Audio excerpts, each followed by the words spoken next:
அப்போஸ்தலனாகிய பவுல் ஸ்தேவான் என்று சொல்லப்பட்ட அந்த பரிசுத்த வாலிபன் கொலை செய்யப்படுகிறதற்கு தன்னுடைய இருதயத்தை சம்மதிக்க பண்ண அமர்ந்திருந்தார். மிகுந்த சந்தோஷம் ஒரு பட்டணத்துல, ஒரு கிராமத்துல, ஒரு தேசத்துல, நம்ம குடும்பத்துல உண்டாகணும்னா நீங்களும் நானும் ஒரு கிரயத்தை செலுத்துகிறவர்களாய் காணப்படணும்.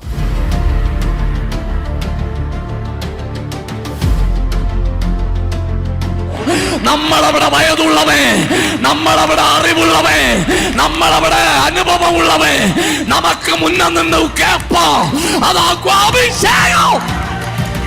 வெறுமனே வசனம் வாசிப்பதற்கல்ல, அது விசுவாசிப்பதற்கு. உங்களுக்கு என்னென்னலாம் கர்த்தர் சொன்னாரோ அது எல்லாம் நடக்கிற சீசனுக்குள்ள கர்த்தர் கொண்டு வந்து விட்டார்.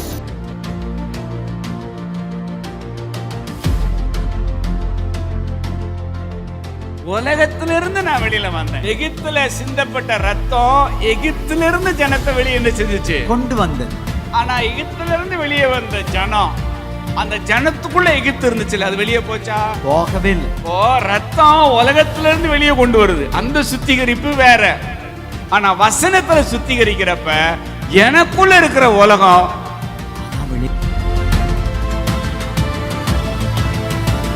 வாக்குத்தத்தம் என்ன அப்படின்னா, அவர் செய்ய போகிற கிரிகைகளுக்கான ஒரு அடையாளம் தான் வாக்குத்தத்தம். வாக்குத்தத்தம் வருதுன்னா அதுக்கு பின்னாடி கிரிகையும் வரப்போகுதுன்னு அர்த்தம். அந்த வாக்குத்தத்தங்கள் ஒரு நாள் சாகாது. ஆபிரகாம் நாட்களிலே தோண்டின துறவை கேராரின் மேய்ப்பர்கள் மூடி போட்டார்கள். எதை வச்சு மூடி போட்டாங்க தெரியுமா? மண்ணினால். மண்ணுனா என்ன? உலகம். இப்ப ஆபிரகாமுடைய துறவுக்குள்ள மண்ணு வந்துட்டு ஈசாக்கு என்ன செய்தான் தெரியுமா? மண்ணை தோண்டி வெளியெடுத்தான். உலகத்தை வெளியே தூக்கி போட்டா.